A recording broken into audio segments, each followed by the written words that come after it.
Hello, welcome to my channel Berhampore blogger Tona. Swarnagiri টেম্পলের part 2 নিয়ে চলে এসেছি। আর দেখতেই পাচ্ছ তোমরা কি সুন্দর লাগছে বাইরেটা, দারুণ দারুণ, যতই বলবো ততই কম।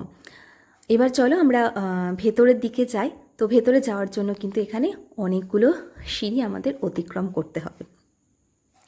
এমন সুন্দর সময় গিয়েছিলাম, যেমন দিনের আলোয় মন্দিরটাকে ভালো করে দেখেছি, আর তেমনি ফেরার সময় অন্ধকার হয়ে গিয়েছিল, সেটাও কিন্তু দু চোখ ভরে খুব সুন্দর করে দেখেছি। তো যেরকমটা আমি বললাম, অনেকগুলো সিঁড়ি আমাদের এখন অতিক্রম করতে হবে। তো এই যে সেই সিঁড়িগুলো চলে এসেছে। তো এতগুলো সিঁড়ির ধাপ অতিক্রম করে এই যে এখন ভেতরে চলে এসেছি। আর তার আগে কিন্তু এখানে পা ধুয়ে নেওয়ার ব্যবস্থা রয়েছে। আর এখানে ছোট থেকে বড় সমস্ত মন্দিরেই এই ব্যবস্থাটা থাকে।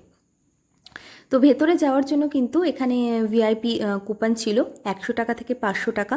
তো আমরাও একটা ভিআইপি কুপন কেটে নিয়েছিলাম, না হলে কিন্তু অনেকটা দেরি হয়ে যেত, কারণ প্রচুর ভিড়।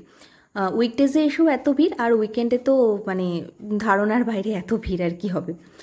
আর এর পরে আরও তোমরা মানে যেগুলো দেখতে পাবে, বালাজি মূর্তি 12 ফুটের 50 ফিট হনুমানজির মূর্তি। তো সেগুলো দেখার জন্য কিন্তু আমার আরও নেক্সট যে পার্টগুলো আসছে সেগুলো কিন্তু তোমাদেরকে দেখতে হবে। তো এই ভিডিওগুলো কীরকম লাগছে, ভালো লাগলে অবশ্যই কমেন্ট করে জানিও, আর লাইক করে দিও। আর আমার নেক্সট পার্টগুলো দেখার জন্য কিন্তু আমার চ্যানেলটাকে অবশ্যই সাবস্ক্রাইব করে রেখো।